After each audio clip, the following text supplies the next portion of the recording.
ஹல்லேலூயா. இந்த பலிபீடத்திலிருந்து நான் உங்க எல்லாரையும் ஆசீர்வதிக்கிறேன், உங்க பிள்ளைகளை ஆசீர்வதிக்கிறேன். அநேக இடுக்கண்களையும் உபத்திரவங்களையும் வேதனைகளையும் பார்த்த நீங்க சந்தோஷத்தையும் வெற்றியையும் விடுதலையையும் சேமிப்பையும் ஆசீர்வாதத்தையும் உயர்வையும் அங்கீகாரத்தையும் மகிமையும் கனத்தையும் நீங்க படிப்படியா காண போறீங்க. படிப்படியா காண போறீங்க. நல்ல ஜெபத்தோட ஆமேன் என்று சொல்லி இன்னையிலிருந்து கர்த்தர் ஆரம்பிக்க போகுது. ஹல்லேலூயா. கீழே இறக்கி விடப்பட்ட நீங்க, ஆழத்துக்குள்ள இறக்கி விடப்பட்ட நீங்க இப்பொழுது படிப்படியாய் முன்னேற போகிறீர்கள். ஒவ்வொரு படிகளாய் கர்த்தர் உங்களுக்கு கொடுக்க போகிறார். கர்த்தர் உங்களை வளர்த்த போகிறார். கைகளை உயர்த்தி சொல்லுவோம், இயேசுவே இந்த வார்த்தையை நான் நம்புகிறேன். முழு பலத்தோடு சொல்லுங்கள், நம்புற ஆண்டவரே இன்றையிலிருந்து அது எனக்கு தொடரட்டும். இந்த ஊழியக்காரர் சொல்லுகிற வார்த்தை உண்மையானது இருக்குமானால் சொல்லுங்க, ஹல்லேலூயா. ஸ்தோத்திரம் ஸ்தோத்திரம். தொடர் தோல்விகள், தொடர் அவமானங்கள், தொடர் நெருக்கங்கள் தொடர் ஆசீர்வாதங்களாய் அமையட்டும், தொடர் வெற்றியாய் அமையட்டும், தொடர் மகிமையாய் அமையட்டும். உன் துக்க நாட்கள் முடிந்து போகும் என்று வாக்கு கொடுத்த கர்த்தர், உன் சாம்பலுக்கு பதிலாய் சிங்காரத்தை கொடுப்பேன் என்று வாக்கு கொடுத்த கர்த்தர், ஹல்லேலூயா. அதற்காக தான் இந்த சத்தத்தை இன்றைக்கு கேட்க பண்ணுகிறார். ஆண்டவருடைய பிள்ளையே, கர்த்தர் இந்த சத்தத்தை கேட்க பண்ணுவதற்கு ஒரு விஷயம் இருக்குது. இல்லை, உனக்கு தொடர் சந்தோஷத்தை சீக்கிரமாய் வைத்திருக்கிறார். அப்போ இந்த சம்பவத்தில் நம்ம கற்றுக்கொள்ள போற முதல் விஷயம் என்ன அப்படின்னு சொன்னா, கண்டினியூவா அப்படியே படிப்படியா தோல்விகளை பார்த்து கொண்டிருந்த இந்த இஸ்ரவேல் ராஜாவுக்கு இப்போ அந்த வெற்றியும் என்ன பண்ணுது அப்படின்னா, அப்படியே ஒன்னொன்னா ஆரம்பிச்சு பட்டுக்கொண்டே இருக்குது. தண்ணீரை பார்த்தாச்சு, தண்ணீர் நினைச்சதை விட அதிகமாக இருக்குது. செத்து போவோன்னு நினைக்கிற ஜீவராசிகள் எல்லாம் உயிரோட வருது. மனிதர்கள், அவனோடு வந்த போர் வீரர்கள் எல்லாம் சரியாகிறாங்க. அதற்கு பிறகு இது மட்டுமா அப்படின்னு பார்த்தா, எதிரிகள் தங்களுக்குள் வெட்டுண்டு மடிய செய்கிறார். கர்த்தர் ஒரு மகா பெரிய ரட்சிப்பை கர்த்தர் தந்தார். ஹல்லேலூயா. நம்பர் 2, இரண்டாவதாக இந்த வேதத்தில் இருக்கிற இந்த சம்பவத்தில் ஆண்டவர் என்னுடைய இருதயத்திலே கற்றுக் கொடுத்த இரண்டாவது ஒரு காரியத்தை வாசிக்கலாம். அந்த வசனத்தை மறுபடியுமாக 2 ராஜாக்களின் புஸ்தகம் 15வது வசனத்திலிருந்து வாசிக்கலாமா? 15வது வசனத்திலிருந்து ஒரு வசனத்தை வாசிக்கலாம். இப்பொழுதும் ஒரு சுரமண்டல வாத்தியக்காரனை என்னிடத்தில் கொண்டு வாருங்கள். இன்னொரு வசனத்தை வாசிக்கலாம். 3ஆம் அதிகாரம் 3வது வசனத்தை வாசிக்கலாமே. இந்த அதிகாரத்தினுடைய 3வது அதிகாரத்தினுடைய எடுத்துக்கொள்ளலாம். 3ஆம் அதிகாரம் 3வது வசனத்தை வாசிக்கலாமா? 3ஆம் அதிகாரம், என்றாலும் இஸ்ரவேலை பாவம் செய்ய பண்ணின நேபாத்தின் குமாரனாகிய யெரொபெயாமின் பாவங்களை அவன் விட்டு நீங்காமல் அவைகளிலே சிக்கிக் கொண்டு இருந்தான். நல்லா கவனிங்க, இந்த வசனத்தை அப்படியே வைங்க, வாசிக்கலாம். இன்னொரு விஷயம் கூட, என்றாலும் இஸ்ரவேலை பாவம் செய்ய பண்ணின நேபாத்தின் குமாரனாகிய யெரொபெயாமின் பாவங்களை அவன் விட்டு நீங்காமல் அவைகளிலே சிக்கி கொண்டு இருந்தான். நல்லா கவனிங்க, இங்கே என்ன சொல்லப்படுது அப்படின்னு சொன்னா, முன்னாடி வாசித்த வசனம் கவனிங்க, கவனமா கேளுங்க. தீர்க்கதரிசி என்ன சொல்றாரு அப்படின்னு சொன்னா, எப்பா நீங்க எல்லாருமே வருத்தப்படாதீங்க. இப்ப நான் என்னன்னா, இங்கே இருக்கிற இஸ்ரவேலின் ராஜாவாகிய யோராவின் முகத்தை பார்த்த அல்ல, ஓம் முகத்தை பார்த்த அல்ல. யார் முகத்தை பார்த்து? நான் யூதாவின் ராஜாவாகிய யோசபாத்தின் முகத்தை பார்த்து. பிரச்சனை யாருக்கு? பிரச்சனை யோராமுக்கு. ஆனா யோராம் வந்ததுனாலயோ, யோராம் தீர்க்கதரிசி இருக்கிறான் அப்படின்னு தேடி வந்ததுனாலயோ அல்லையோ, யோசபாத்தினுடைய முகத்தை பார்த்து தான் இவ்வளோ பெரிய ஆசீர்வாதங்கள் நடக்குது. ஏன் ஆண்டவர் இந்த யோராம ஆண்டவர் ஏன் வெறுத்தாரு? ஆண்டவருக்கு ஏன் பிடிக்கல? யூதா ஜனங்களும் ஆண்டவருடைய ஜனங்கள் தான், இஸ்ரவேல் ஜனங்களும் ஆண்டவருடைய ஜனங்கள் தான். ஏன் அப்படின்னு சொன்னா, இந்த யோராம் அவர்களுடைய தாத்தா பூட்டம் இருக்காருல்ல, அவங்களுடைய அப்பாவுக்கு அப்பா மாதிரி. யாரு யாரு?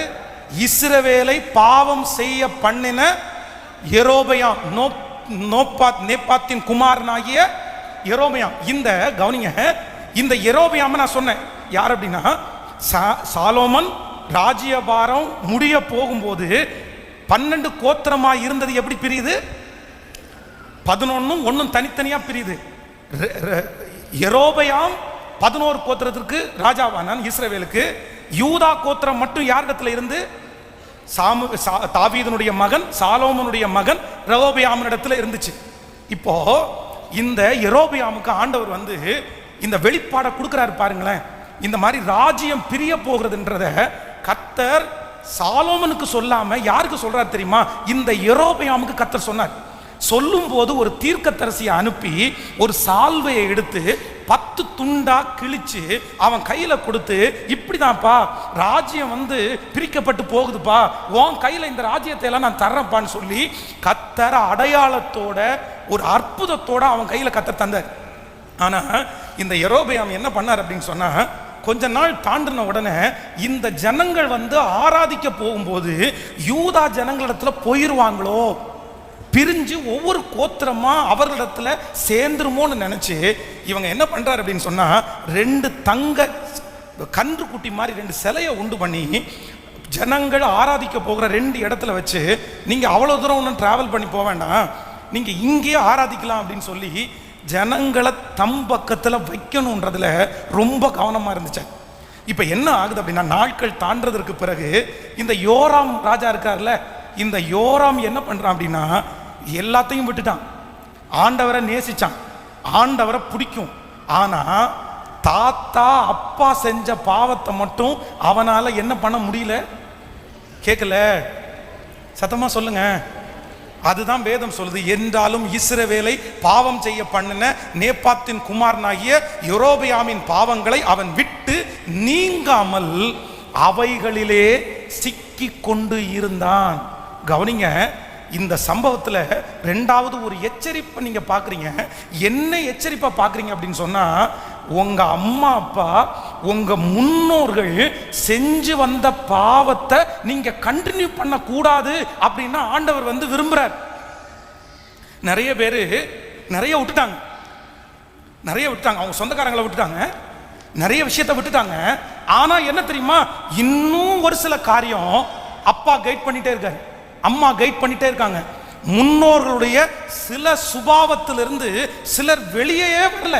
ரட்சிக்கப்பட்டாச்சு, சர்ச்சுக்கு வந்தாச்சு, ஞானஸ்நானம் எடுத்தாச்சு, அபிஷேகம் பெற்றாச்சு.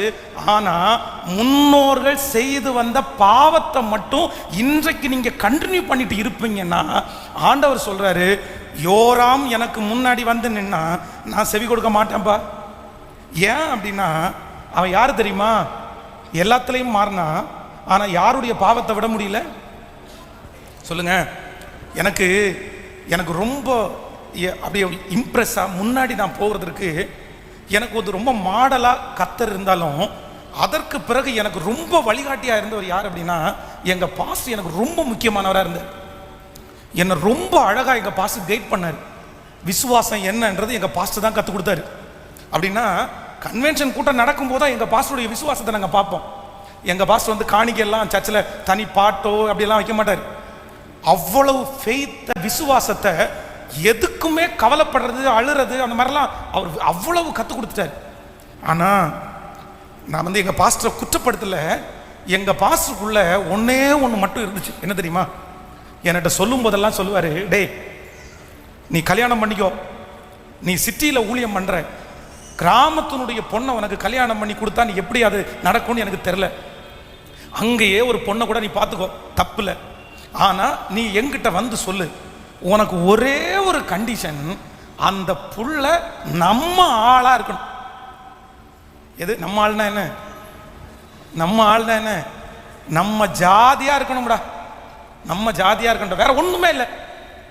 நீ எங்க வேணாலும் கல்யாணம் பண்ணிக்கோ, நீ எனக்கு சொல்லு, நீ பார்த்துக்கோ, நான் பண்ண வைக்கிறேன். ஆனா நம்ம ஜாதியில மட்டும் ஒரு பொண்ணை வச்சிருக்கோம். ஆனா உண்மையிலேயே சின்ன வயசுல இருந்தே நான் எடுத்த ஒரு பெரிய தீர்மானம் என்ன அப்படின்னா, எங்க ஊர்ல நிறைய பேர் ஜாதி வெறின்னா அப்படி, அவங்களுக்கு அவ்வளவுதான், எதுவுமே வேண்டாம், அந்த நேம் இருந்தா போதும், அது வேணும் அது வேணும். அப்போ நான் ரட்சிக்கப்பட்டு ஆண்டவரை ரொம்ப பற்றி பிடித்த உடனே எடுத்த முதல் தீர்மானம் என்ன அப்படின்னா, நான் கல்யாணம் பண்ண போற இடத்துல ஜாதின்றத ஒன்ன மனசுல கூட நான் நினைக்க மாட்டேன், அதை வாயை திறந்தோ மறைமுகமாகவோ உள்முகமாகவோ நான் கேட்க மாட்டேன்னு ஒரு பொருத்தனை எடுத்தேன். இப்போ நான் வந்து எனக்கு ஒரு பெரிய ஜபம் என்னன்னா, என் வாழ்க்கையில எல்லாமே எங்க பாஸ்டர் மூலமா தான் நடக்கும். நானே ஜெபம் பண்ணும்போது அப்படிதான் ஜெபம் பண்ணுவேன். ஆண்டவரே எனக்கு ஏதாவது செய்யணும்னா எங்க பாஸ்டர் மூலமா செஞ்சிருங்கன்னு தான் ஜெபம் பண்ணுவேன். இப்போ வந்து கல்யாணத்துல கண்டிப்பா யார் இருக்கணும்? ஒன்று பாஸ்டர் இருக்கணும், இன்னொன்று பாஸ்டருடைய பிரியம் இருக்கணும். அவர் இஷ்டப்பட்டு எனக்கு கல்யாணம் பண்ணி வைக்கணும். ஏன் அப்படின்னா பைபிள்ல ஒரு வசனம் சொல்லுது, உங்களை நடத்துகிறவர்கள் உங்களுக்கு ஆசீர்வாதங்கள் வரும்போது உங்களுக்கு ஜெபம் பண்ணும்போது எப்படி ஜெபம் பண்ணணும்னா அவங்க சந்தோஷமா ஜெபம் பண்ணணுமா. அப்பதான் அது உங்களுக்கு வந்து ஆசீர்வாதமா இருக்கும். உங்களுக்கு வருத்தத்தோட ஜெபம் பண்ணிடக்கூடாது. அவங்க, நான் சொல்றது உங்களுக்கு புரியுதில்ல? உங்களை நடத்துகிற உண்மையான ஊழியக்காரர்கள் உங்களை ஒரு வீடு கட்டுறீங்கன்னு வைங்களேன், அந்த வீடு கட்டும் போது நாங்க வந்து ஜெபம் பண்ணும்போது எப்படி ஜெபம் பண்ணணும் தெரியுமா? சந்தோஷமா ஜெபம் பண்ணணும். கடமைக்காக ஜெபம் பண்ணிடக்கூடாது, நீங்க வருத்தப்படுத்தி ஜெபம் பண்ணக்கூடாது. அப்போ வந்து நான் வந்து பொண்ணை பார்த்துட்டேன். இப்போ 3 அடையாளத்தை கேட்டேன். இந்த பொண்ணு தான் நான் கல்யாணம் பண்ணணுன்றதுக்கு 3 அடையாளம். அதுல நான் வச்ச முதல் அடையாளம் என்ன தெரியுமா? ஆண்டவரே, எங்க பாஸ்டர் எடுத்த உடனே என்ன கேட்பார் அப்படின்னா, பொண்ணு ரெடின்னு சொன்னா யார் ஆளுன்னு தான் கேட்பாரு. ஆனா உங்களுக்கு சித்தமானா இந்த காரியத்தை குறித்து பாஸ்டர் என்ன பண்ணக்கூடாது. எங்க பாஸ்டர் இப்ப இறந்து போயிட்டாரு, அவர் மரணம் அடைகிற வரைக்கும் இந்த பொண்ணு யாருன்னு கேட்கவே இல்லை. ஸோ அதுலயே கன்ஃபார்ம் பண்ணிட்டேன், சரி இதுதான் கர்த்தர் சித்தம் அப்படின்னு சொல்லி. அப்போ நிறைய பேர், நான் சொல்றேன், கிறிஸ்தவத்துக்குள்ள வந்ததுக்கு பிறகு, ஆண்டவருக்குள்ள வந்ததற்கு பிறகு கர்த்தர் என்ன சொல்றார் தெரியுமா?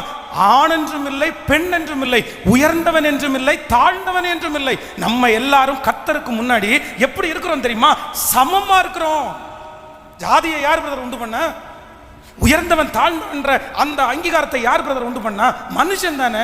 அப்போ நான் சொல்றேன், ஒரு உலகத்தானுக்கு அந்த ஞானம் இருக்குது.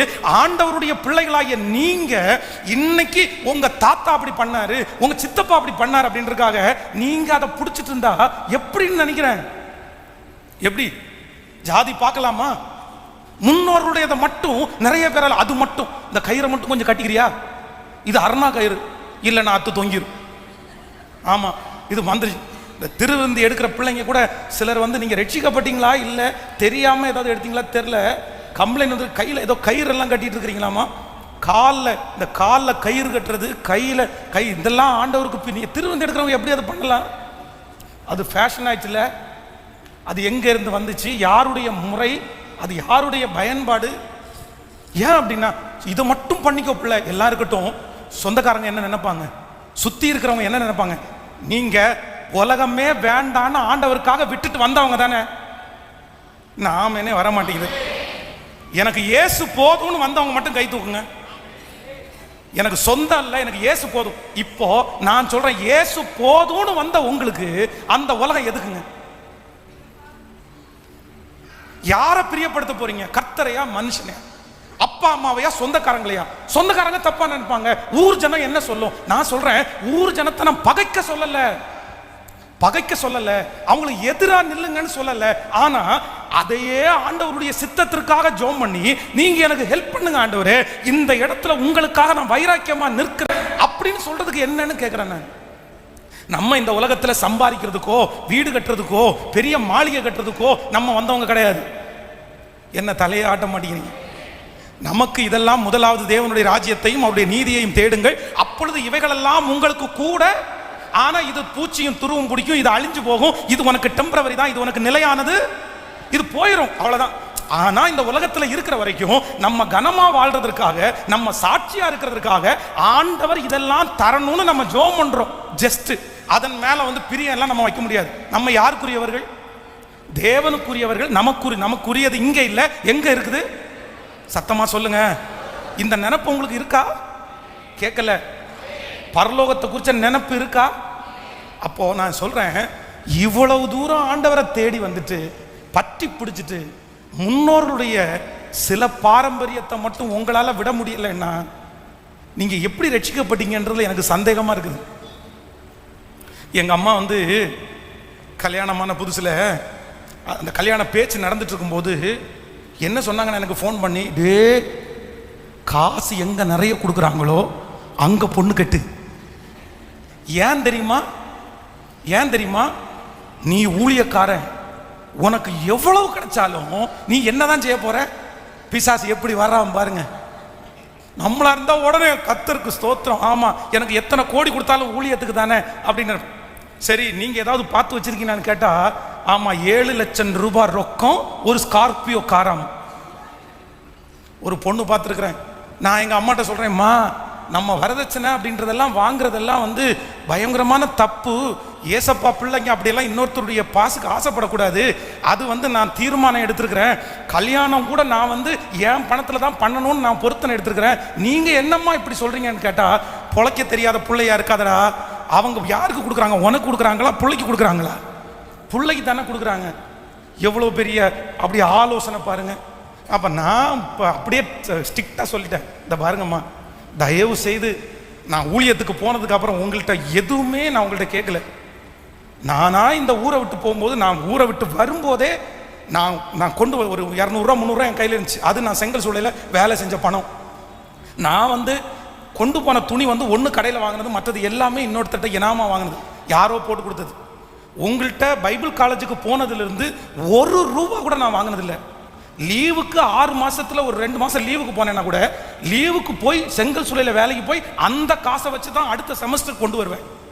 நீங்கள் என்னை வளர்த்துனீங்க, உங்கள் வயிற்றுல பெத்த பிள்ளை நான் உங்களை கனப்படுத்துகிறேன்.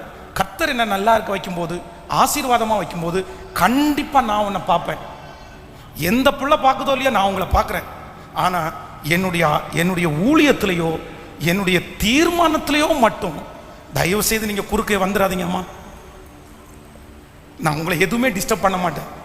உண்மையிலே ஆண்டவருடைய பிள்ளைகளே, திருமணம் நடக்கும்போது சூழ்நிலைகள் வித்தியாசமாக தான் இருந்துச்சு. அன்னைக்கு இவ்வளோ ஜனங்கள் இல்லை, ஒரு 100 பேர் இருப்பாங்கன்னு வைங்களேன். ஆனால் என் தேவையை சந்தித்து இதுவரைக்கும் எங்கள் மாமனாரிடத்தில் 1 பைசா வாங்குற அளவுக்கோ, எங்கள் அம்மா அப்பாட்ட 1 பைசா வாங்குற அளவுக்கோ, எங்கள் சொந்தக்காரங்கள்ட்ட 1 பைசா வாங்குற அளவுக்கோ கர்த்தர் இன்னைக்கு வரைக்கும் என்னை வைக்கவே இல்லை. அப்படிப்பட்ட சூழ்நிலைகள் வாங்கிறது மாதிரி போய் நிற்கிற மாதிரி சூழ்நிலை வந்ததுக்கு அப்புறம் கூட நான் சொன்னேன், நீங்கள் கொடுத்தா செய்கிற ஆண்டவரே, நீங்கள் கொடுத்தா சாப்பிட்ற ஆண்டவரே. ஆனால் அவங்க முன்னாடி போய் நிற்க மாட்டேன்னு தான் இன்னைக்கு வரைக்கும் நான் முடிவெடுத்துருக்கேன். அவங்க முன்னாடி பணத்திற்காகவோ உதவிக்காகவோ போய் நின்னதே இல்லை. இப்போ சொல்லுங்க, பழைய ரெங்கு பெட்டியை திறந்து பாருங்க, நிறைய பேருக்கு ஜாதகம் உள்ள இருக்கும். 2024 வந்துட்டோம், இன்னும் எதை விடலை? ஹலோ, ஸ்பிரிச்சுவல் சொல்லல, உலகமே சொல்லுது. ஏன்னா முட்டாளாடா நீங்க அப்படின்னு சொல்லி உலகம் சொல்லுது. அவனுடைய எதிர்காலத்தை குறிச்சே கணிக்க தெரியாம ரோட்ல பிச்சை எடுக்கிறது மாதிரி கிளிய வச்சுட்டு உட்கார்ந்து இருக்கிறான். அவன்கிட்ட போய் கையை கொடுத்து ஓ எதிர்காலம் என்னன்னு கேட்கறியா, நீ முட்டாளான்னு உலகம் கேட்குது. ஆனா நம்ம பிள்ளைங்க போய் ஏதாவது பார்த்து சொல்லுங்களேன், இந்த கோடு எப்படி இருக்குது, ரைட்ல இருக்குதா லெஃப்ட்ல இருக்கா அப்படின்னு. ஆமா இருக்கும் உங்களுக்கு கோடு, வாங்க. என்ன இது அர்த்தம்?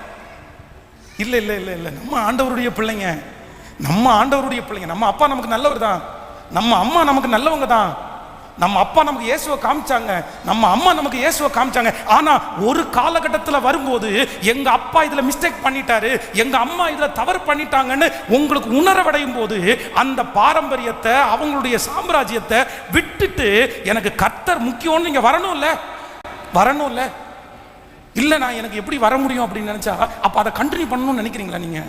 இல்லை ஆண்டவருடைய பிள்ளைகளே, நான் எதிர்பார்க்கிறேன், நான் வந்து ஒரு சபையை கட்டணும்னு நினைக்கிறேன். கத்திரிடத்தில் பரலோகத்தில் ஒரு கூட்டத்தை கொண்டு போய் சேர்க்கணும்னு நினைக்கிறேன். அவங்க ஜாதி பார்க்குறவங்க இல்லைங்க, அவங்க உயர்ந்தவங்க தாழ்ந்தவங்க இல்லைங்க, அவங்க ஏழை பணக்காரங்க இல்லைங்க, எல்லாரையும் சமமாய் அன்பாய் நேசிக்கிற திருச்சபையை கட்டுறதுக்கு தான் நான் விரும்புகிறேன். நீங்கள் வந்து முதுகு வலிக்கிறதுனால மேலே உட்காந்துருக்கலாம், இல்லை உங்களுக்கு பழக்கம் இல்லாதனால மேலே உட்காந்துருக்கலாம், பரவாயில்ல. உங்களுடைய வேலை அப்படி, உங்களுடைய மதிப்பு அப்படி, தப்பாக சொல்லவே இல்லை. ஒருவேளை சிலர் வந்து சர்ச்சுக்குள்ளே வரும்போது அவங்கள உடனே பார்த்து பேசி அனுப்ப வேண்டியதாக இருக்கும். ஏன்னா அவங்க பிஸியாக இருப்பாங்க, அவங்களுக்குள்ள ஒர்க் அந்த மாதிரி இருக்கும், அவங்களுடைய பேக்ரவுண்ட் அந்த மாதிரி இருக்கும். சிலர் வந்து 2 மணி நேரம் தாண்டி பேசினா போதும், அவங்க வந்து ஒரு சாதாரணமாய் அப்படியே மெதுவாக ஒரு கொஞ்சம் வீட்டுக்கு போனால் கூட தப்பு இல்லை, அவங்கள லேட்டாக பார்க்கணும்.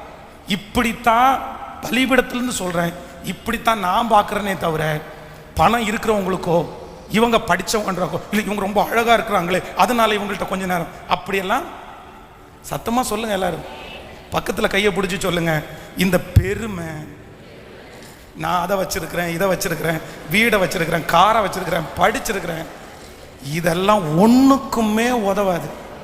பெருமை உள்ளவனுக்கு கர்த்தர் கேட்கல. சொல்லுங்க, எல்லாரும் சொல்லுங்க, பெருமை. இது பணக்கார அம்மா அப்பா ஒவ்வொருத்தரும், நீங்க நிறைய பேர் பணக்காரங்களா மாறிட்டீங்கன்னு எனக்கு தெரியும்.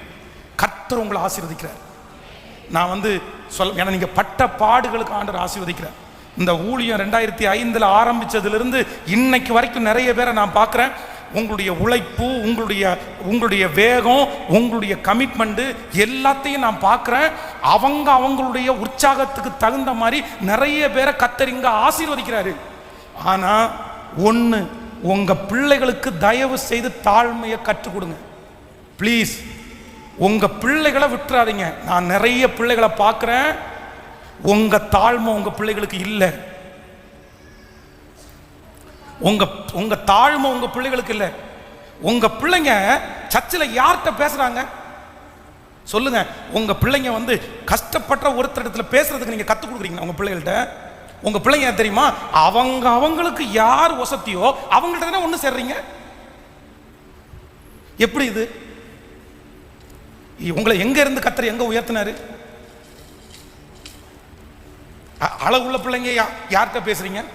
அழகு இல்லாத பிள்ளைங்கள்ட்ட பேசுறீங்களா? யார் கத்துக் கொடுக்க, யார் சொல்லி கொடுப்பான்?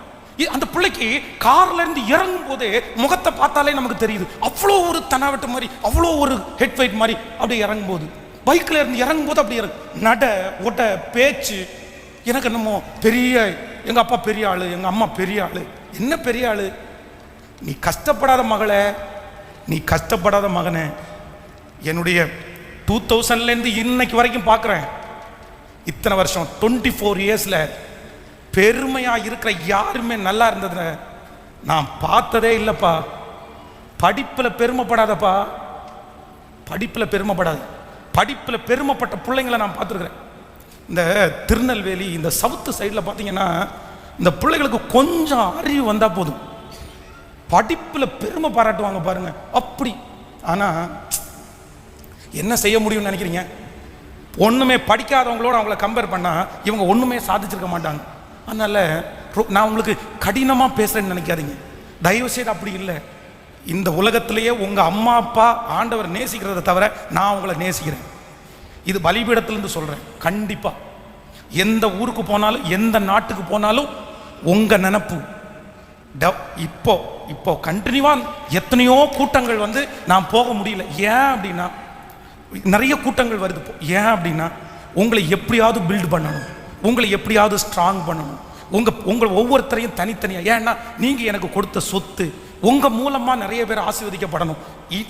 இப்போ நிறைய பேர் ஆன்லைன்லயும் கேட்க ஆரம்பிச்சாங்க, அவங்களையும் அப்படிதான். சரி, யாரெல்லாம் என் மூலமா கர்த்தருடைய வார்த்தை கேட்குறாங்களோ அவங்க எல்லாருமே நல்லா இருக்கணும்னு நான் நினைக்கிறேன். அதனால உங்க மேல பகை வச்சோ இல்லை ஒன்றும் சாதாரணமா உங்களை வந்து தனியா அப்படியெல்லாம் கிடையவே கிடையாது. தயவு செய்து அப்படி நினைக்காதீங்க. ஆனா நீங்க போற பாதை சரியில்லைன்னு சொல்றேன்.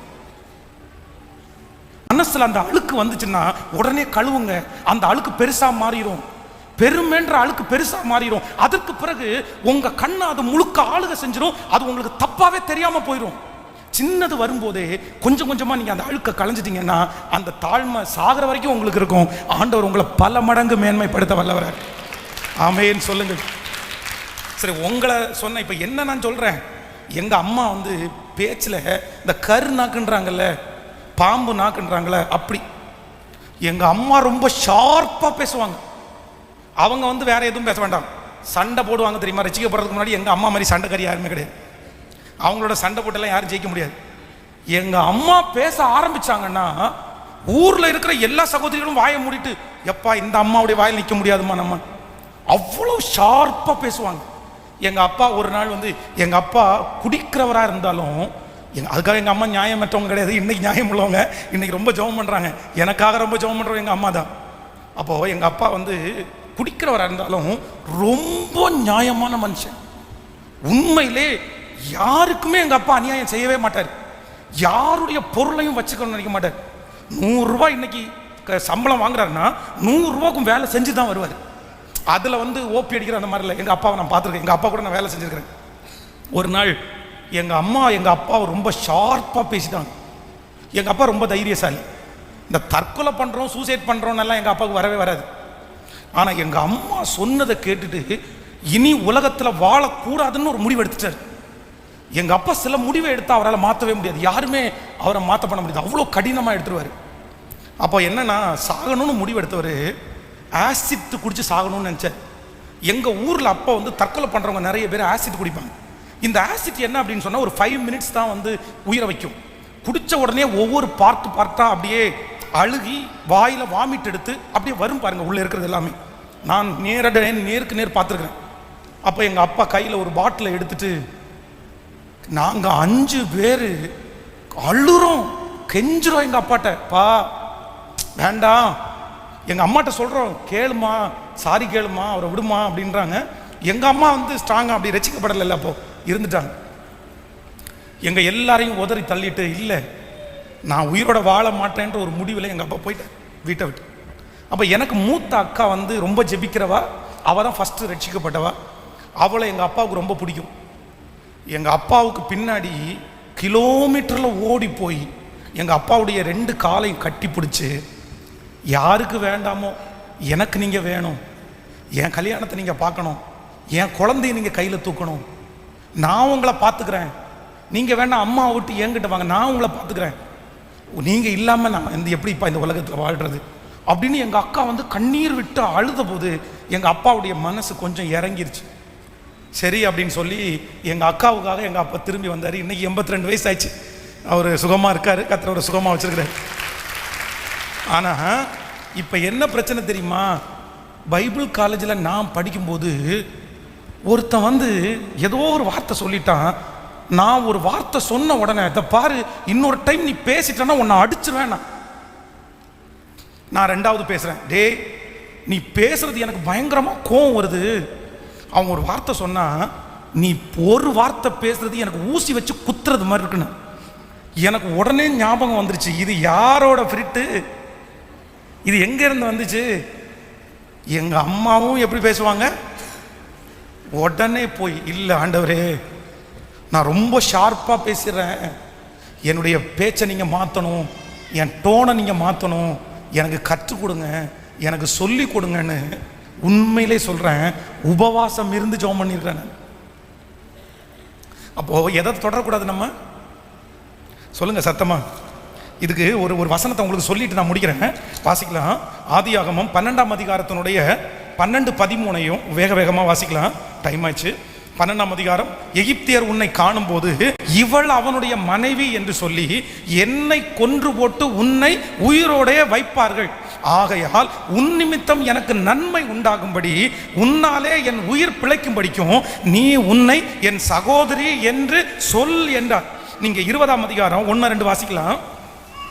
ஆபிரகாம் அவ்விடம் விட்டு தென் தேசத்துக்கு பிரயாணம் பண்ணி காதேசுக்கும் சூருக்கும் நடுவாக குடியேறி கேராரிலே தங்கினான்.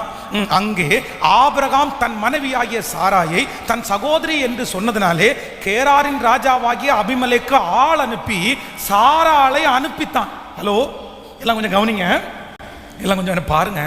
இப்போ என்ன நடக்குது அப்படின்னு சொன்னா, ஆபிரகாமுக்கு என்ன வருது அப்படின்னு சொன்னா, அவளுக்கு ஒரு பெரிய வீக்கு. தன்னுடைய மனைவி ரொம்ப அழகா இருக்கிறதுனால, அது யார் கொடுத்த மனைவி? கர்த்தர் கொடுத்த மனைவி. எவ்வளவு அழகா இருந்தாலும் நம்மளை விட்டு கண்டிப்பா கர்த்தர் போகிறதுக்கு அனுமதிக்க மாட்டாரு அப்படின்னு தோணல. என் மனைவி அழகா இருக்கிறதுனால யாராவது ஒருத்தர் அவளை எடுத்துட்டு என்ன கொன்றுவாங்களோன்னு பயம். அதனால என்ன சொல்றாரு அப்படின்னு சொன்னா, ஏம்மா நீ போற பக்கமெல்லாம் என் மனைவின்னு சொல்லாத, என்னன்னு சொல்லு, சகோதரின்னு சொல்லு.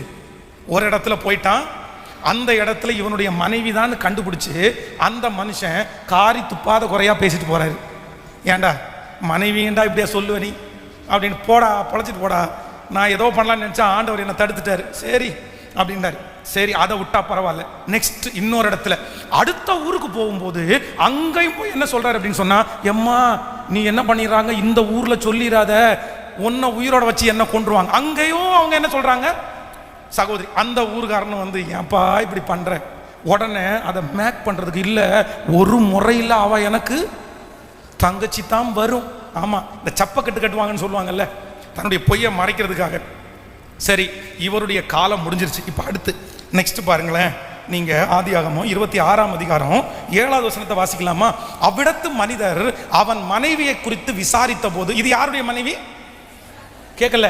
ஃபர்ஸ்ட் நம்ம வாசிச்சது யாருடைய மனைவி? ஃபர்ஸ்ட் வாசிச்சது ஆபிரகாமுடைய மனைவி. இப்ப வாசிக்கிறது யாருடைய மனைவி? ஈசாக்குனுடைய மனைவி. யார் ஈசாக்கு? புள்ள அப்பனுக்கு தப்பாம பிறந்திருக்குன்னு சொல்லுவாங்கல்ல, அந்த மாதிரி அவ்விடத்து மனிதர்கள் அவன் மனைவியை குறித்து விசாரித்த போது இவள் என் சகோதரி என்றார். வார்த்தை மாறாம ரெபெக்காள் பார்வைக்கு அழகுள்ளவனானபடினால் அவ்விடத்து மனிதர்கள் அவள் நிமித்தம் தன்னை கொல்லுவார்கள் என்று எண்ணி அவளை தன் மனைவி என்று சொல்ல பயந்தான். இப்போ அப்பா பண்ணின அதே மிஸ்டேக்கை யார் பண்றா? ஈசாக்கு கல்யாணம் பண்ணி வச்சது யாரு? ஈசாக்கு பொண்ணு பார்த்தது யாரு? ரெபெக்காளை கொடுத்தது யாரு? 100% கர்த்தர் சித்தத்தோட நடந்தது ஈசாக்கு ரெபெக்காள் கல்யாணம். ஆனா இப்ப என்ன பண்றாரு? அப்பாவுடைய பொய்யை சொல்லிட்டாரா? இப்ப ஆபிரகாம் போய் சொல்லிட்டாரு, ஈசாக்கு போய் சொல்லிட்டாரு. அதுக்கப்புறம் யார் வரா? யாக்கோபு போய் சொன்னாரா இல்லையா? எத்தனை டைம்? ஒரு டைமா, 2 டைமா? தன்னுடைய உயிருக்கு பயந்து அவர் போய் சொல்லிட்டாரு. ஆபிரகாம், ஈசாக்கு, யாக்கோபு. இப்ப அந்த வம்சத்துல யார் வர்றா? யோசேப்பு என்ன நினைச்சிட்டான் அப்படின்னா, எப்பா நம்ம தாத்தா போய் சொல்லிட்டாரு, நம்ம அப்பா போய் சொல்லிட்டாரு, நம்ம கொள்ளு தாத்தா போய் சொல்லிட்டாரு, ஆனா நம்ம பாய பிள்ளைகளும் என்ன சொல்லுவாங்க? அப்போ ஒரு ட்ரிக் பண்றாரு பாருங்களேன், ரொம்ப நல்லா இருக்கும் அந்த வசனம். ஆதியாகமம் 46ஆம் அதிகாரம் 31வது வசனத்திலிருந்து வாசிக்கும் போது, பின்பு யோசேப்பு தன் சகோதரரையும் தன் தகப்பனுடைய குடும்பத்தாரையும் நோக்கி, நான் பார்வோனிடத்திற்கு போய் கானான் தேசத்திலிருந்து என் சகோதரரும் என் தகப்பன் குடும்பத்தாரும் என்னிடத்தில் வந்திருக்கிறார்கள்.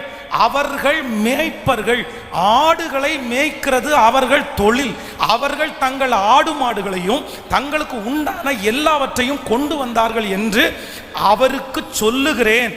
பார்வோன் உங்களை அழைத்து உங்கள் தொழில் என்ன என்று கேட்டால், நீங்கள் கோசேன் நாட்டிலே குடியிருக்கும்படி அவனை நோக்கி, எங்கள் பிதாக்களைப் போல உமது அடியார்களாகிய நாங்கள் சிறு வயது முதல் இதுவரைக்கும் மேய்ப்பர்களாய் இருக்கிறோம் என்று சொல்லுங்கள்.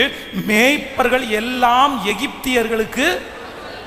ஹலோ கவனிங்க, ஒரு புதிய ஊருக்குள்ள வந்துட்டாங்க, குடும்பத்தோட வந்துட்டாங்க, 70 பேர் வந்துட்டாங்க. இப்போ அந்த நாட்டினுடைய ஜனங்களுக்கும் ராஜாவுக்கும் பிடிக்காத ஒரு வேலை என்ன? கேட்கல. பிடிக்காத வேலை, அருவருப்பான வேலை, ஆடு மேய்க்கிற வேலை. ஆடு மேய்க்கிற யாராவது வந்துட்டாங்கன்னா இவங்க சாப்பாடை தள்ளி எடுத்துட்டு போயிடுவாங்க. அவங்க எண்ணத்தின்படி இவங்க குறைஞ்ச ஜாதி ஆட்கள், குறைவான ஜனங்கள்னு வச்சுட்டாங்க. நம்மளா இருந்தா ஒரு ஊர்ல போறோம், என்ன சொல்லணும்னு நினைப்போம்? டேய், ராஜாவிடத்தில் போகும்போது என்ன வேலைன்னு கேட்பாரு, ஆடு மேய்க்கிறதுன்னு மட்டும் சொல்லாதீங்க. அப்படி ஒருவேளை அவர் தொலாவி கேட்டா, ஆடும் மேய்க்கிறோம், வேற வேலையும் பார்க்குறோம், இந்த வேலையை இவங்க அண்ணன் தம்பி செய்வாங்கன்னு யாருக்கு தெரியும்? ஹலோ, பக்கத்தில் கையை பிடிச்சி சொல்லுங்க. அவனுக்கு யோசேப்புக்கு தெரியும். இவனு உயிருக்கு பயந்தா என்ன வேணாலும் சொல்லுவாங்க. பிரச்சனைன்னு ஒன்று வந்தா என்ன வேணாலும் சொல்லுவாங்க. தங்களை தப்பித்து கொள்றதுக்கு என்ன பண்ணணுமோ அதை பண்ணிடுவோம். அப்போ ஸ்ட்ரிக்டா சொல்லி அனுப்புறாரு, நம்ம வம்சத்தில் இருக்கிற எல்லாருமே உயிருக்கு பயந்து பொய் சொல்லி அந்த ஆதாயத்தை தேடி இருக்கலாம். ஆனா நீங்க ராஜாவுக்கு முன்னாடி நான் என்ன சொல்லுவேன்னா, எங்க அப்பாவும் எங்க குடும்பமும் இப்ப கிடையாது, 1 வருஷமா ஆடு மேய்க்கிறோம், 2 வருஷமா ஆடு மேய்க்கிறோம் கிடையாது. நாங்க எங்க இருந்து ஆடு மேய்க்கிறோம் சொல்லுங்க?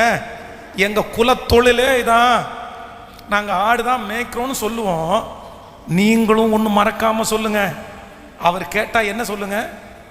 நானும் எங்கள் தகப்பனும் எங்க முன்னோர்களும், நான் நம்புறேன், தன் தகப்பனார் தன் தாயாருடைய மிஸ்டேக்கை இனி நம்ம தொடரக்கூடாது என்று ஒரு முடிவெடுத்து தன்னுடைய உண்மையிலே உறுதியாய் நின்ற யோசேப்பை ஆண்டவர் எகிப்திற்கே ராஜாவாய், கர்த்தர் எகிப்திற்கே ராஜாவாய்.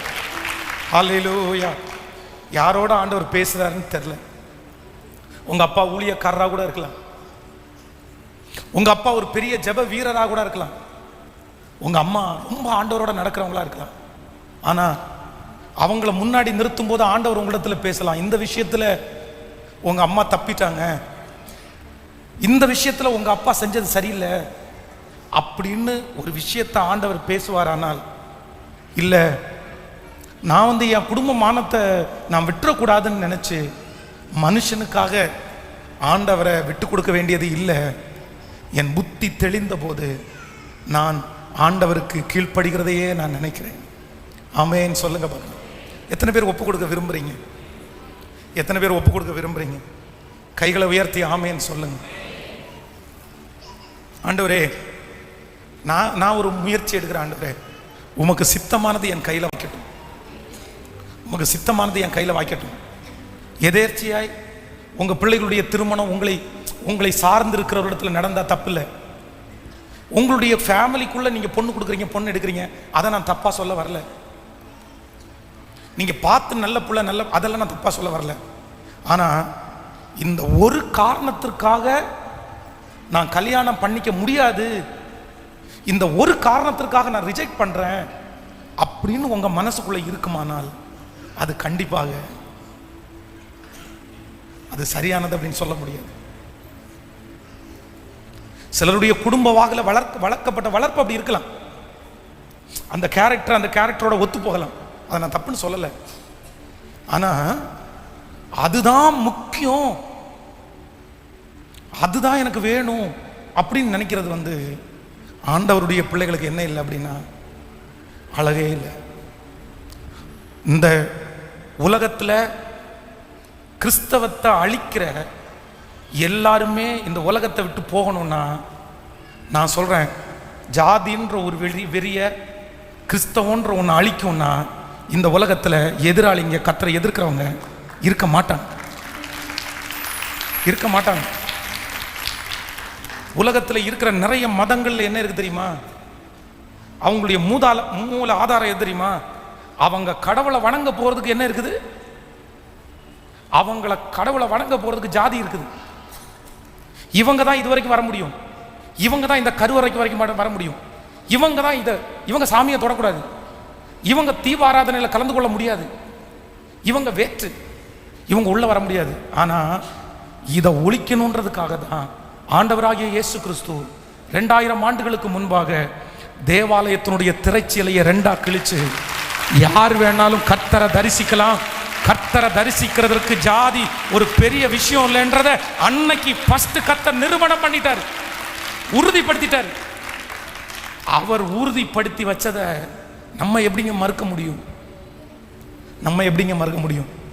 உங்களுக்கு லகுவா இருக்கா, கஷ்டமா இருக்கா? இல்லை பாஸ்டர் இப்படி பேசுறாரு அப்படின்னு நினைக்கிறது நான் இல்லை. பரிசுத்த ஆவியானவர் நம்முடைய திருச்சபையை சுத்திகரிக்கிறதுக்கு விரும்புகிறார், சரி பண்ணுறதுக்கு விரும்புகிறார். யங்ஸ்டர்ஸ், வாலிப தம்பிங்க தங்கச்சிங்க, நான் எதிராளி இல்லை. உங்கள் அம்மா அப்பா பார்க்குற மகளுக்கு நான் எதிராளி இல்லை. பண்ணுங்க, சந்தோஷமாக பண்ணுங்க. உங்களுக்கு பிடிச்சிருந்தா ஜெபம் பண்ணி அடையாளத்தை கேட்டு கண்டிப்பாக திருமணம் பண்ணுங்க. ஆண்டவருடைய சித்தத்தோட உங்கள் அம்மா அப்பா அவனுடைய சம்மதத்தோடு அது நடக்கணும். ஆனால் உங்கள் அம்மா அப்பா ஃபாலோ பண்ணுற அந்த ஒன்றை நீங்கள் இதுதான் எனக்கு முக்கியம்னு நினச்சி கண்டிப்பாக அப்படி பண்ணாதீங்க. ஆண்டவரே, உமக்குள்ள ஒரு பிள்ளை எனக்கு கிடைச்சா ஐ ஆம் ரெடி, நான் ரெடி. ஆமேன்னு சொல்லுங்கள். வரதட்சணை, இன்னொருத்தருடைய பணம் வேணும்னு நினைக்காதீங்க. ஆண்டவர் உங்கள் கையின் பிரயாசத்தை ஆசீர்வதிச்சு 10 பேருக்கு கொடுக்குற அளவுக்கு உங்களை வெற்றியாய் நடக்கும். ஹல்லேலூயா, ஹல்லேலூயா. எப்படி எழுப்பி நிற்கலாம்? நீ ஒரே ஒரு காரியம் மட்டும்தான் இருக்குது. நான் அப்படியே உங்களை நிற்க வச்சே சொல்லி முடிச்சிடுறேன். அந்த வசனத்தை வாசிப்பீர்களே ஆனால் வாசிக்கலாம். 15வது வசனத்தை வாசிக்கலாம். 2 ராஜாக்கள் 3ஆம் அதிகாரம் 15வது வசனம். 2 ராஜாக்கள் 3:15. இப்பொழுதும் ஒரு சுரமன்ற வாத்தியக்காரனை என்னிடத்தில் கொண்டு வாருங்கள். சுரமன்றக்காரன் வாத்தியத்தை வாசித்த போது கர்த்தருடைய கரம் அவன் மேல் இறங்கி 16வது வசனம். கர்த்தர் உரைக்கிறது என்னவென்றால், இந்த பள்ளத்தாக்கு எங்கும் வாய்க்கால்களை வெட்டுங்கள், நீங்கள் காற்றையும் காண மாட்டீர்கள், மழையையும் பார்க்க மாட்டீர்கள், ஆனாலும் நீங்களும் உங்கள் மிருக ஜீவன்களும் குடிக்கும்படி இந்த பள்ளத்தாக்கு எங்கும் தண்ணீரால் நிரப்பப்படும். கவனிங்க, நம்பர் 3. இந்த சம்பவத்தில் 3வது இவங்க சந்திக்கிறது என்ன அப்படின்னு சொன்னா, இவங்களுக்கு இப்ப தண்ணி வேணும். ஆனா ஆண்டவர் என்ன சொல்றாரு அப்படின்னா, நீ காற்றை பார்க்குற, நீ மழையை பார்க்குற, நீ மேகத்தை பார்க்குற. அவங்க எல்லாருடைய கண்களும் அந்த 7 நாட்கள் வனாந்திரத்தில் சுத்தும் போது எதை பார்க்குது அப்படின்னு சொன்னா, ஒரு கருமேகம் வராதா, ஒரு இருட்டு மாதிரி ஒன்று வராதா, கொஞ்சம் அப்படியே குளிர் காத்தடிக்காதா? இந்த குளிர் காற்று அடிச்சிச்சுன்னா என்ன வரும்னு அர்த்தம்? ஓ, மழை வந்துடும். மழை வந்த உடனே நமக்கு என்ன கிடைக்கும்? தண்ணி கிடைக்கும், நம்ம பிழைச்சிருவோன்ற ஒரு நம்பிக்கை இருக்கு. ஆனா என்ன வரல? காற்றும் வரல. ஆனா இவங்களுக்கு என்ன தேவை? இவங்களுக்கு தண்ணி தேவை. ஆனா ஆண்டவர் என்ன சொல்றாரு அப்படின்னா, எப்பா, உங்களை சுற்றி இருக்கிற எல்லா சூழ்நிலையும் உங்க பிரச்சனையை முடிக்கிறதற்கு ஒரு ஏதுவோ ஒரு வாய்ப்போ இல்லைன்னா இது 10ன்னு சொல்ற ஒரு சூழ்நிலையோ இல்லாம இருக்கலாம். ஆனா உனக்கு முன்னாடி இருக்கிற சூழ்நிலையை பார்த்து நீ பயப்படாத. எதுவுமே இல்லைன்னாலும் அதிலிருந்து உன்னை தூக்கி எடுக்கிறதற்கு கர்த்தரால முடியும்ன்றத ஆண்டவர் உறுதிப்படுத்திட்டார். நீங்க காற்றை பார்த்துட்டு இருக்கிறீங்க, நீங்க மழையை பார்த்துட்டு இருக்கிறீங்க. ஆனா ஆண்டவர் என்ன சொல்றாரு அப்படின்னா, உங்களுக்கு தேவை கேட்கல, உங்களுக்கு தேவை அந்த பிரச்சனை சால்வ் ஆகணும். நீங்க என்ன நினைக்கிறீங்க அப்படின்னு சொன்னா, உங்களை சுற்றி இருக்கிறதெல்லாம் பார்த்து பார்த்து இது நடக்குமா, இது எப்படி நடக்கும், இது எப்படி ஆகும், இது எப்படி செய்ய போறோம். ஆண்டவர் என்ன சொல்றாரு அப்படின்னு சொன்னா, நீ அதை எதையுமே பார்க்க வேண்டாம். எந்த நேரத்தில் எப்போ நடக்கணுமோ அந்த நேரத்தில் ஒரு உதவியை உங்களுக்காக அனுப்பி அதை செய்வது கர்த்தருக்கு. நம்புறவங்க நல்ல கைகளை தட்டி ஆண்டவருக்கு லேசான காரியம் சொல்லுங்க. என் கர்த்தருக்கு அது லேசான காரியம். என் ஆண்டவர் அதை நிரப்புறதுக்கு வல்லவராக இருக்கிறார். வேதத்தில் ஆண்டவர் நிரப்பினார். முதல்ல பாத்திரத்தை கத்த நிரப்பினார். அடுத்து வேதம் சொல்லுது படக ஆண்டவர் நிரப்பினார். அடுத்து வேதம் சொல்லுது பள்ளத்தாக்க ஆண்டவர் நிரப்பினார். ஹலோ, நிறைய பேருக்கு பாத்திரம், நிறைய பேருக்கு படகு, நிறைய பேருக்கு பள்ளத்தாக்கு. சிலர் என்ன நினைக்கிறாங்க தெரியுமா, ஆண்டவரால படகை நிரப்ப முடியும், பாத்திரத்தை நிரப்ப முடியும், ஆனா பள்ளத்தாக்க. இந்த 3 அற்புதத்தையும் ஆண்டவர் எதுக்கு காமிச்சார் தெரியுமா? என்னாலே செய்ய முடியாத அதிசயமான காரியம் ஒன்றும் இல்லைன்னு நிரூபிக்கிறதற்காக தான் பாத்திரத்தையும் நிரப்பினாரு, படகையும் நிரப்பினாரு, பள்ளத்தாக்கையும் நிரப்பினாரு. இதுக்கு நல்ல அர்த்தம் சொல்ல போனா, 1 ரூபானும் அவர் 1 ரூபானாலும் அவர் தருவாரு, 1 கோடினாலும். சிலருக்கு 1 ரூபா தேவை, சிலருக்கு 1 கோடி தேவை. ஐயோ, ஜீரோ ரொம்ப பெருசா இருக்க. ரெண்டுமே அவருக்கு லேசான காரியம். ஆமென் சொல்லுங்கள். இது கர்த்தரின் பார்வைக்கு அற்ப காரியம். அல்லேலூயா. வேகமா ஒரு 3 சம்பவத்தை மட்டும் சொல்றேன், எழுதிக்கிங்க. உங்களை ஃபினிஷ் பண்ணி அப்படியே அனுப்பணும் அப்படின்னு நினைக்கிறேன். ஏன்னா ப்ரிப்ரேஷன் பண்ணி அது வந்ததை இப்படி சொல்லி முடிச்சுட்டு போனோம்னா அடுத்த வாரம் வேற இதுக்குள்ள போகலாம். ஒன்று, இந்த ஆண்டவர் நீங்கள் ஆண்டவரை நம்பணும், விசுவாசிக்கணும். உங்களுடைய சூழ்நிலை, உங்களுடைய முடிவுகளை பார்த்து இதுக்கு மேலே எழும்ப முடியாதுன்னு நினைக்க வேண்டாம், நடக்காதுன்னு நினைக்க வேண்டாம். பாருங்க, 5000 புருஷர்கள், 5000 புருஷர்கள். நீங்க மார்க் எழுதின சுவிசேஷம் 6ஆம் அதிகாரம் 37வது வசனத்துல வாசிக்கும் போது சீடர்கள் என்ன சொல்றாங்க அப்படின்னு சொன்னா, இந்த தெருவெல்லாம் போய் இருக்கிற கடையில எல்லாம் புரட்டி எல்லா சட்டி பானைகளையும் உருட்டினாலும் இத்தனை பேருக்கும் சாப்பாடு கொடுக்கறது ரொம்ப கஷ்டம், நாங்க எப்படி போய் வாங்கிட்டு வருவோம். ஆனா ஆண்டவர் என்ன சொல்றாரு அப்படின்னு சொன்னா, நீங்க சட்டி பானையும் உருட்ட வேண்டாம், நீங்க சிட்டிக்கு போய் ஹோட்டலா தேட போக வேண்டாம். உங்கள்கிட்ட கேட்கல, சத்தமா சொல்லுங்க, உங்கள்ட்ட என்ன இருக்கு? அப்போ ஒருத்தர் ரொம்ப பெருமையா சொல்றாரு, எங்களிடத்துல 5 அப்பமும், அப்படின்னா ஜஸ்ட் 5 அப்பமும் 2 மீனுமே இல்லாம ஒண்ணுமே. ஆண்டவர் உடனே என்ன சொல்றாரு தெரியுமா? கொண்டு வாங்கப்பா, அது போதும்பா.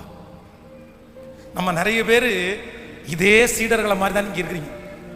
என்னைக்கு சம்பாதிக்கிறது, என்னைக்கு வீட்டை கட்டுறது, என்னைக்கு கடனை கட்டுறது, என்னைக்கு முன்னேறது, இதை வச்சு நான் என்ன பண்ண போறேன்? நான் 50 வருஷம் ஓடினாலும் முடியாது, நான் 100 வருஷம் உயிரோடு இருந்தா கூட இதை முடிக்க முடியாது. ஆனா ஆண்டவர் சொல்றாரு, இது கர்த்தரின் பார்வைக்கு. நம்புறீங்களா? காற்றையும் காண மாட்டாய். இது தீர்க்க தரிசனமான வார்த்தை, இது தீர்க்க தரிசனமான வார்த்தை. ஆண்டவரே, எங்கிட்ட இருக்கிறது இவ்வளவு தானே இருக்குது, ஜஸ்ட் இது ஒரு வயல கூட பத்தாது, இது ஒரு குழந்தை சாப்பாடு. அங்க புருஷன் மட்டும் 5000 பேர் நிக்கிறாங்களே, அவன் ஒருத்தருக்கு கூப்பிட வச்சா ஒரு மூளை ஏற்கனவே 2 நாள் சாப்பிடாம இருக்காங்களே, என்னத்துக்கு ஆகும்? ஆனா ஆண்டவர் 5000 பேருக்கு கொடுத்தது மட்டும் இல்ல, மிச்சம் எடுக்க செஞ்சாரா? மிச்சம் எடுக்க செஞ்சாரா? நீங்க சொல்லுங்க, நான் நம்புறேன். இப்போ 2வது ஒரு சம்பவத்துக்கு வருவோம். 2 ராஜாக்கள் 4ஆம் அதிகாரம் 1வது வசனத்திலிருந்து வாசிக்க வேண்டாம், 5வது வசனத்தை வாசிக்கும் போது 2 ராஜாக்கள் 4ஆம் அதிகாரம் 1வது வசனத்து, அவரிடத்தில் போய் பிள்ளையுடனே கதவை பூட்டி பாத்திரங்களை அவரிடத்தில் கொடுக்க அவன் அவைகளில் வார்த்தான். இப்போ தீர்க்கதரிசியினுடைய மனைவிக்கு கடன், தீர்க்கதரிசியை சந்திக்க போறாங்க. அவர் சொல்றாரு, என்ன பிரச்சனைமான்னு கேட்கிறாரு. இல்ல, கடன் ரொம்ப ஜாஸ்தியாச்சு, நீங்க ஏதாவது பணம் கொடுத்து உதவிங்கன்னு நான் வந்தேன்.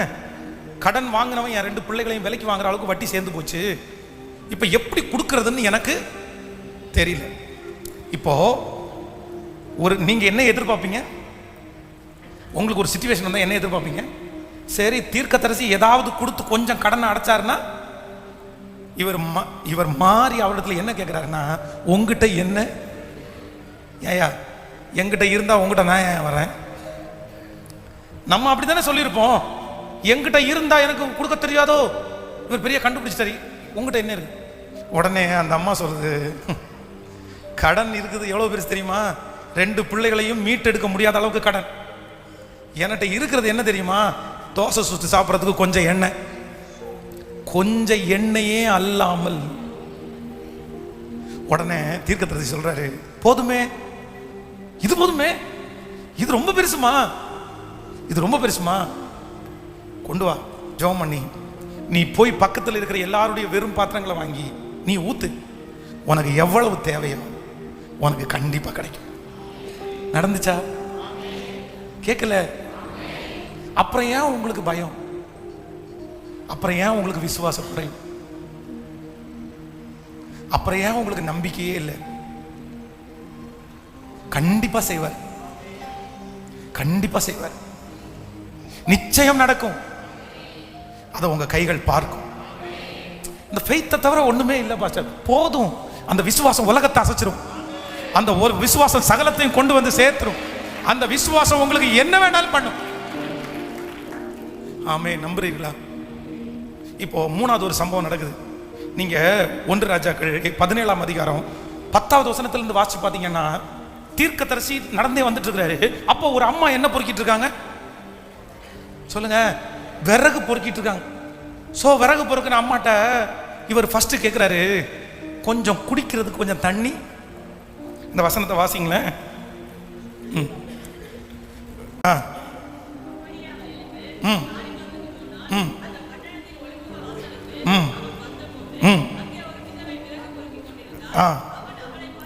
அவன் அவளை பார்த்து கூப்பிட்டு, நான் குடிக்கிறதற்கு கொஞ்சம் தண்ணீர் ஒரு பாத்திரத்தில் எனக்கு கொண்டு வா என்றான். அடுத்து வாசிங்க.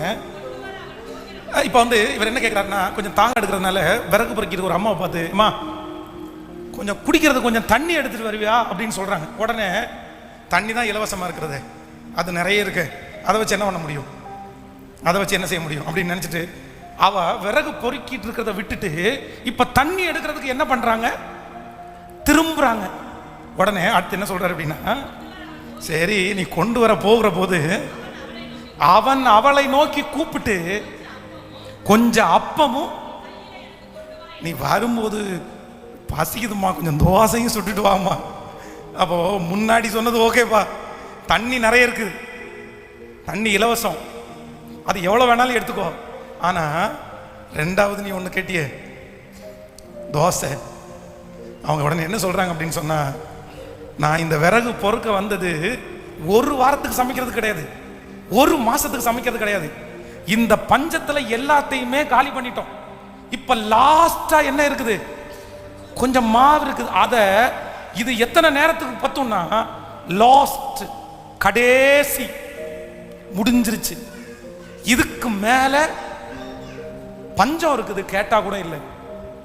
ஆனா வேதம் சொல்லுது, சரி பரவாயில்ல, உங்கள்கிட்ட எத்தனை தோசைக்கு இருக்குதோ கொண்டு வந்துரு பார்த்துக்கலாம் அப்படின்னு சொன்னா, அந்த அம்மா வந்து விசுவாசம் ரொம்ப பெருசு. அதான் உங்களை தூக்கி எடுக்கிறதுக்கு ஏதாவது ஒன்று கர்த்தருக்கு பிரியமா உங்கள்கிட்ட இருக்கணும். பக்கத்தில் கையை பிடிச்சு சொல்லுங்க, உங்களை தூக்கி எடுக்கிறதுக்கு ஏதாவது கர்த்தர் பிரியப்படுறது மாதிரி ஒன்று உங்கள்கிட்ட ஸ்ட்ராங்கா இருக்கணும். இல்ல பஞ்ச காலத்துல தன்னுடைய பிள்ளையும் வீட்டில் இருக்கிறான், லாஸ்டா சுட போற அந்த மாவை இன்னொரு ஒருத்தர் கேட்கிறாருன்றதுக்காக சுட்டு கொடுக்கறது சுலபம் நினைக்கிறீங்க? சொல்லுங்க, சுலபமா? சுட்டு கொடுக்க முடியுமா நம்மளால? போயா, எனக்கு என் பிள்ளை அடுத்த நேரம் அழுதாய் கொடுக்கறதுக்கு இல்லை. ஆனா இந்த அம்மா பாருங்களேன், எனக்கு இல்லாட்டி கூட பரவாயில்லைங்க, ஊழியக்காரர் நீங்க சாப்பிடுங்க, நீங்க எனக்கு சொல்லுங்க, கர்த்தருடைய வார்த்தையை சொல்லுங்க. அந்த மனசு ஆண்டவர் இல்லைன்னா வராது. எல்லாரையும் தூக்கி எடுத்துட முடியாது. இந்த ஒரு ஃபெய்த் பஞ்சகாலம் முழுவதும் கர்த்தர் மா பிசைகிற தொட்டிய ஆசீர்வதிச்சு. இப்ப சொல்லுங்க, உங்களுடைய பிரச்சனை ஏமாற்றம்.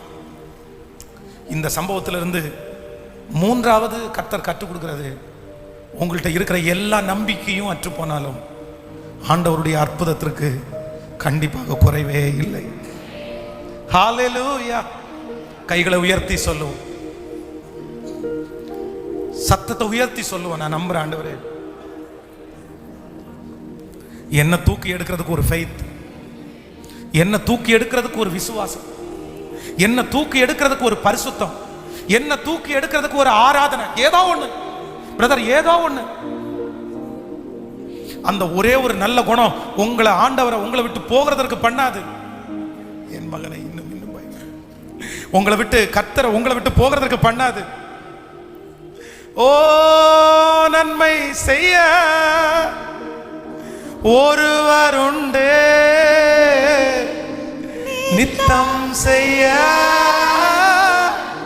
எனக்கு உண்டு. சொல்லுவோம், நன்மை செய்ய ஒருவர் உண்டு, நித்தம் செய்ய எனக்கு உண்டு. காத்திருப்பேன் காத்திருப்பேன் பொறுத்திருப்பேன் பொறுத்திருப்பேன், உங்க மேல நம்பிக்கையா இருப்பேன், உம்மேல் நம்பிக்கை வைப்பேன். காரியம் நீதிமான்கள் ஒருபோதும் வெட்கமடைவதில்லை, கர்த்தர் தமது கையினால் அவனை தாங்குவார். நீதிமான்கள் ஒருபோதும் வெட்கமடைவதில்லை,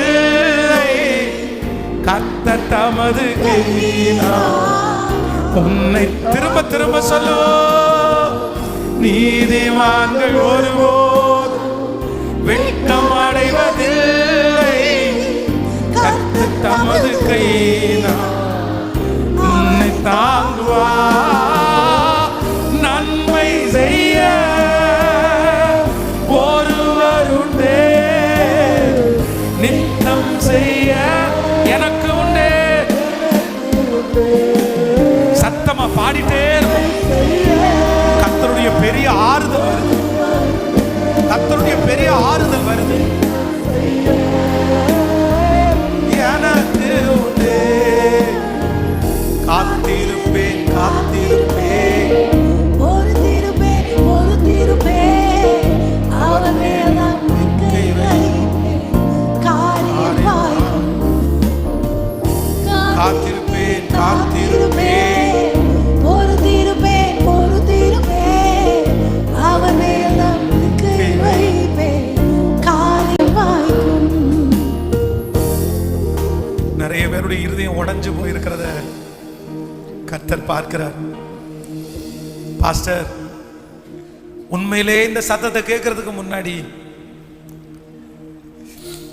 நான் கேட்ட ஒரே ஒரு பெரிய கேள்வி, என்ன வாழ்க்கை இது, என்ன வாழ்க்கை இது? காலம் முழுக்க நான் பாடுபட்டாலும் யாரையுமே கரை சேர்த்தவே முடியாது போல தெரியுது.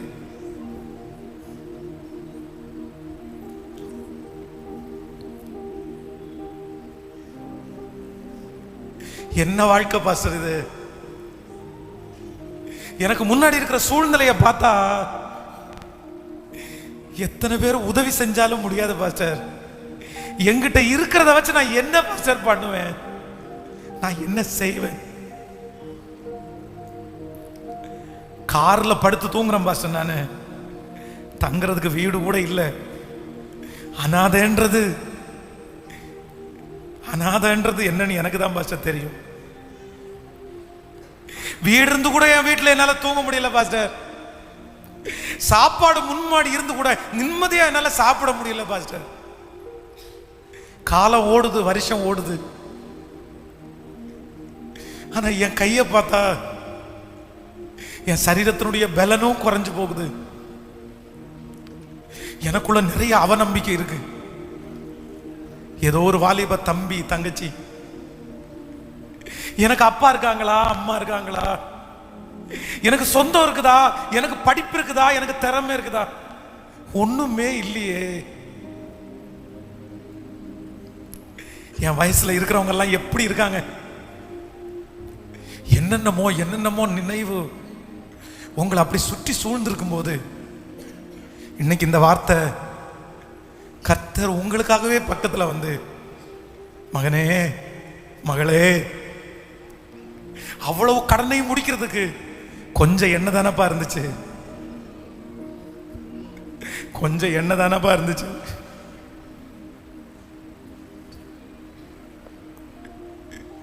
பஞ்சகாலம் முழுவதும் போஷிக்க பண்றதுக்கு அந்த கொஞ்சம் மாவு தானப்பா இருந்துச்சு.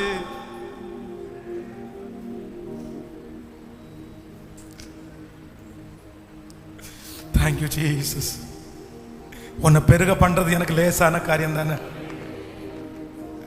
ஏன் உன்னை உயர்த்த முடியாதா? எங்கிட்ட இல்லையா ஆண்டவரே, எங்கிட்ட எதுவுமே இல்லையா ஆண்டவரே? உங்கள்கிட்ட இல்லைன்னா என்ன? கர்த்தர் தான் வாக்கு கொடுத்தார்ல, காற்றை காண மாட்டாய், மழையையும் பார்க்க மாட்டாய், ஆனாலும் பள்ளத்தாக்க தண்ணீரால நிரப்ப பண்றதற்கு அவரால முடியும். அவர் பாத்திரத்தையும் நிரப்புவார், அவர் படகையும் அவர் நிரப்புவார். ஓ ஹalleluya. அவரால நிரப்ப முடியாதது ஒன்றுமே இல்லை.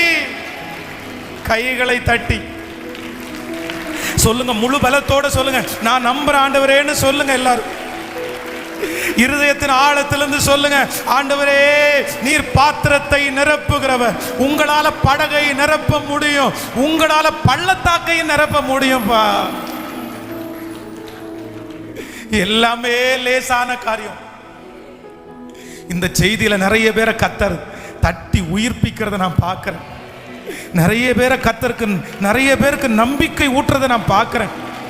நம்பிக்கையே இல்லாத உனக்கு, நம்பிக்கை எல்லாம் சுக்குநூறா உடைஞ்சு போன உங்களுக்கு கர்த்தருடைய வார்த்தை இன்றைக்கு இந்த ஊழியக்காரன் மூலமாய் வருகிறது. இல்ல, கர்த்தர் உங்களை தட்டி கொடுக்க விரும்புறாரு, உங்களை உற்சாகப்படுத்த விரும்புறாரு. உங்களுக்குள்ள ஒரு பெரிய நம்பிக்கையை ஊற்றுறதற்கு இதோ இயேசு வர்றாரு. ஓ ஹalleluya. நன்மை செய்ய ஒருவர் உண்டே, நித்தம் செய்ய எனக்கு உண்டே. நன்மை செய்ய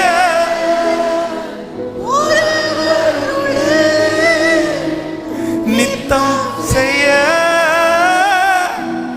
எனக்கு உண்டே. காத்திருப்பேன், பொறுத்திருப்பேன். கையை உயர்த்தி சொல்லுங்க, உம்மே நம்பிக்கை வை. காரியம் பேசுறவங்க எல்லாம் அப்படியே பேசுங்க.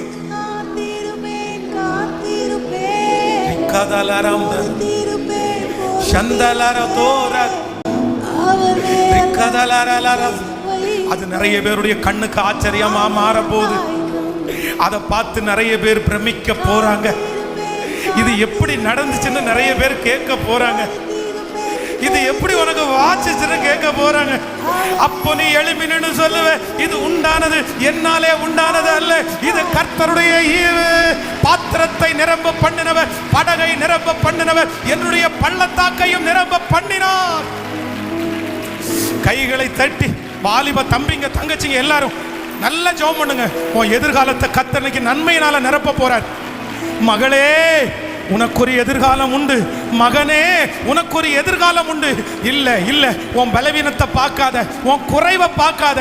ஆண்டவர் உனக்கு ஒரு பெரிய மேன்மையை வச்சிருக்கிறாரு, உனக்கு ஒரு பெரிய தகுதியை வச்சிருக்கிறாரு, உனக்கு ஒரு பெரிய உயர்வை வச்சிருக்கிறாரு. கையை மட்டும் மேல உயர்த்தி சத்தமா அப்பான்னு, எஸ் எஸ் எஸ், சத்தத்தை உயர்த்தி வாலிப தம்பிங்க தங்கச்சிங்க அப்பான்னு கூப்பிட்டு, yes yes yes yes yes. எங்கிட்ட பரிசுத்தமே இல்லையே, எங்கிட்ட ஒண்ணுமே இல்லையே, எங்கிட்ட ஒண்ணுமே இல்லையே. எங்க அப்பா இருந்திருந்தா கதை வேற பாஸ்டர், என் அம்மா இருந்திருந்தா கதை வேற பாஸ்டர், எங்க தாத்தா இருந்திருந்த கதை வேற பாஸ்டர். ஆனா என்ன நேசிச்சவங்க என்னமோ தெரியல, எல்லாருமே என்னை விட்டு பிரிஞ்சு போயிட்டாங்களே. எனக்கு உதவி செய்யறவங்க நிறைய பேர் என்னை விட்டு போயிட்டாங்களே. ஏன் ஆண்டவருக்கு என் மேல கோவமா? எனக்கு உதவி செய்ய வர்றவங்களுக்கு மட்டும் ஏன் இவ்வளவு பிரச்சனை? எனக்கு உதவி செய்யணும்னு இருக்கிற அவங்களையும் என்னை விட்டு பிரிச்சாருன்னா யார் எனக்கு இருக்கிறாருன்னு நீங்க கேட்டீங்கல்ல. கர்த்தர் வாக்கு கொடுக்கிறாரு, உன் அப்பாவை விட அதிகமா நான் உனக்கு செய்ய மாட்டேனா? உன் அம்மாவை விட நான் உனக்கு அதிகமா செய்ய மாட்டேனா? தாவீதுனுடைய அப்பாவை விட அவனுக்கு அதிகமா செஞ்சது கர்த்தர். உங்க அப்பாவை விட, தாத்தாவை விட, அம்மாவை விட, உன்னை நேசிக்கிற அந்த நபரை விட உனக்கு நிறைய செய்கிற தகப்பன் உண்டு. கையை உயர்த்தி நீங்க எனக்கு போதும்னு. ஜீசஸ், நன்மை செய்ய ஒருவர் உண்டு, நித்தம் செய்ய எனக்கு உண்டு. நன்மை செய்ய ஒருவர் உண்டு, நித்தம் செய்ய, திரும்ப திரும்ப நன்மை செய்ய, நன்மை செய்ய ஒருவர் உண்டு, நித்தம் செய்ய எனக்கு. சொல்லுங்க, நன்மை செய்ய நீர் உண்டு, நன்மை செய்ய நீங்க உண்டு, நித்தம் செய்ய எனக்கு உண்டு. காத்திருப்பேன் காத்திருப்பேன், பொறுத்திருப்பேன் பொறுத்திருப்பேன் அவர் மேல். கர்த்தருடைய ஒரு பெரிய அனாயிண்டிங், ஒரு பெரிய அபிஷேகம், ஒரு பெரிய பலத்த காற்று, ஒரு பெரிய பிரசன்னம் நிறைய பேருடைய தலையெழுத்த மாத்துறதுனா இன்னைக்கு தான் உங்களுடைய ரட்சணைய நாள், இன்றைக்கு தான் உங்களுடைய மாற்றத்தினுடைய நாள். எஸ் எஸ், டைரக்டா உங்களுடைய குரல் டைரக்டா பரலோகத்துக்கு போய் சேருது, கர்த்தரிடத்துல போய் சேருதை நான் பார்க்கிறேன். ஸ்பெஷலா எஸ்பெஷலி வாலிப தங்கச்சி தம்பியினுடைய குரல் டைரக்டா ஏசப்பாட்ட போய் சேருதை பார்க்கிறேன். உன்னை தூக்கி எடுக்கிறதுக்கு கர்த்தர் ஆரம்பிச்சிட்டாரு. கைகளை உயர்த்திட்டு சொல்லிட்டேன், ஏதோ ஒரு விதத்துல எஸ், நீ பாடணும்னு அவசியம் இல்லை, நீ ஜெபம் பண்ணா போதும், நீ பிரேயர் பண்ணா போதும். ஜீசஸ்,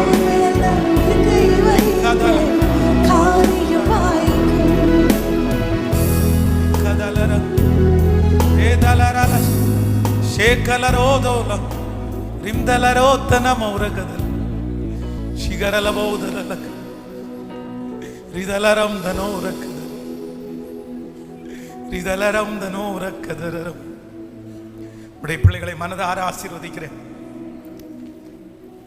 இந்த சத்தத்தை கேட்டுக்கொண்டிருக்கிற ஒவ்வொரு பிள்ளைகள், திருச்சபையில் இருக்கிறவங்க, இன்னும் உலகத்துல எந்த மூலையில இருந்தாலும் கர்த்தருடைய மகிமை அவங்கள தொற்றுட்டும் ஆண்டவரே, உங்க இறக்கம் அவங்கள தொற்றுட்டும் ஆண்டவரே. நீங்க ஆச்சரியமா நடத்துங்க.